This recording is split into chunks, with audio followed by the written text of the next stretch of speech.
जे घडतं ते चांगल्यासाठीच घडतं हे या व्हिडिओतून आपल्याला स्पष्टपणे जाणवतं. बेसबॉलची एक मॅच चाललेली असते, त्यामध्ये तो प्लेअर एकदम छान असा शॉट मारतो आणि बॉल डायरेक्ट पब्लिक मध्ये येऊन पडतो. तो बेसबॉल एका माणसाला सापडतो आणि आनंदाने तो आपल्या मुलाला तो बेसबॉल देतो.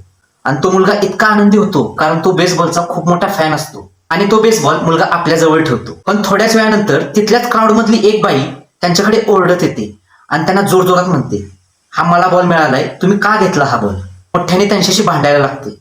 तो माणूस क्षणाचाही विचार न करता मग तो बंद कर आणि हा बॉल घेऊन जा. पण तो मुलगा ज्याला त्याच्या वडिलांनी बेसबॉल दिला होता तो खूप आनंदी झाला होता बेसबॉल मिळाल्यामुळे, आणि अचानक त्याच्या हातातून तो बेसबॉल गेलेला आहे त्यामुळे तो खूप दुःखी झाला.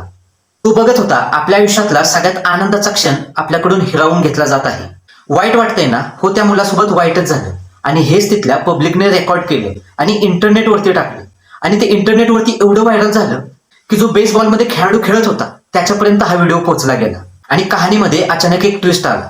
तो खेळाडू त्या मुलाला भेटला आणि त्याला नवी कोरी बेसबॉलची बॅट साइन करून दिली आणि नवा कोरा बेसबॉल त्याला गिफ्ट म्हणून दिला. आणि आता तो मुलगा पहिल्यापेक्षा कितीतरी पटीने आनंदी होता. पण थोडा विचार करा, जर ती बाई तिथे आलीच नसती आणि त्यांच्याकडून तो बॉल हिसकावून घेतलाच नसता. हो, तेव्हाही तो मुलगा खुशच होता, पण त्याच्यासाठी अजून काहीतरी चांगलं रचलेलं होतं. जर त्या बाईने तो बॉल घेतलाच नसता तर त्या मुलाला त्याच्या आवडत्या खेळाडूशी भेटण्याची संधीच मिळाली नसती. आणि लाईफमध्ये आपल्यासोबतही असंच होतं. आपण एखाद्या गोष्टीसाठी जीव ओतून मेहनत केलेली असते, हार्डवर्क दिलेलं असतं, पण ती गोष्ट आपल्या हातात येऊन निसटून जाते आणि तिथे आपण दुःखी होतो. पण या युनिव्हर्सला माहिती आहे तुमच्यासाठी काय चांगलं आहे आणि काय नाही.